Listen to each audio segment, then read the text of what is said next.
short and sweet. I know I keep saying that, but every time I talk with people, had a conversation this morning and the guy said, I am just so busy. My wife's working till 10 o'clock at night. I'm saving your videos. I want to watch them. So change the way you look at things, and the things you look at will change. It's kind of part of my mantra today for you. Are you feeling blue at the office? Whether it's Monday, today's Wednesday, or if it's Friday, if you find yourself being one of those people where it's so sad, are you waking up in the morning and saying, I hate my job, I hate my job, I hate my job? Step number one, change that mindset. Just become aware of it. And how do we do that? Just, again, snap out of it, because where focus goes, energy goes. If you keep saying to yourself, I just cannot stand my job, I've got to get a new job, what happens is, yeah, today you can send out your resume and get free interviews, but because you're over here in this really contracted feeling of, ooh, I just hate my job, even though you're saying, oh, I'm just so excited about this interview, that is unconsciously coming with you. So you want to clear that up and be at least neutral and say, for the moment, I'm neutral about loving or hating my job.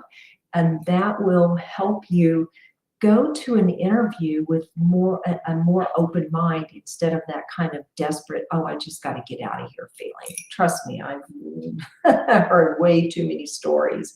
Well, why did you take this job? Well, because I got a job offer. Okay, and this one. So before you know it, your resume is a disaster. Okay, so you get the picture. If you're feeling blue, become aware of it. And now let's do these 4 steps so that you can make peace with this job, whether it's your dream job or not. What could happen is that you may change your attitude about things and you may start having better experiences at the office. Okay, number 1, treat yourself to a cup of coffee, a tea, you choose.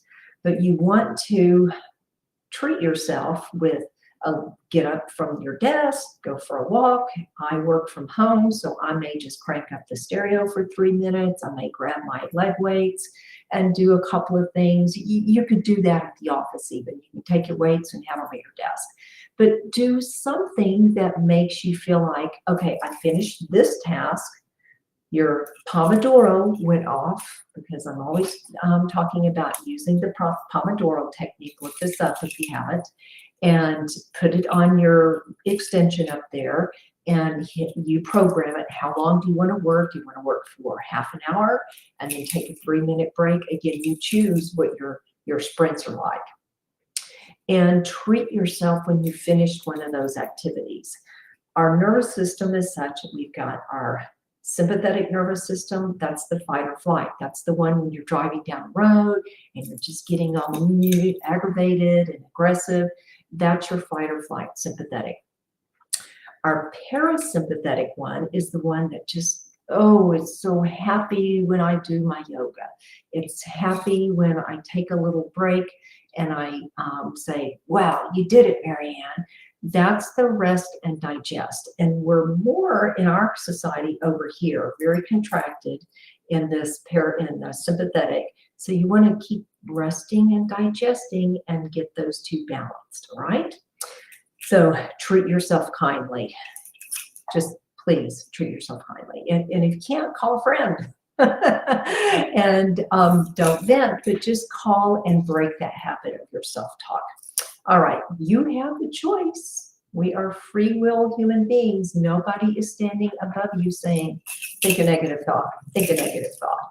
No, you're choosing that. And what happens as you become aware is you'll say, is this a pattern?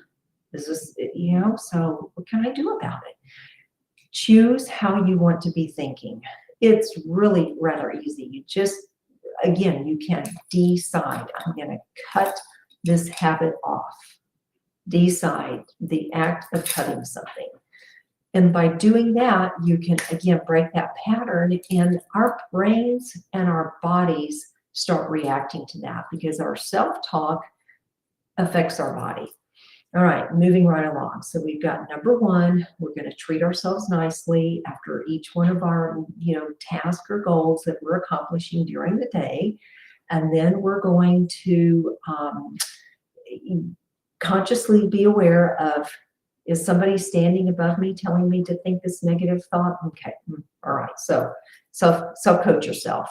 That's number two. Number three, focus on the end result.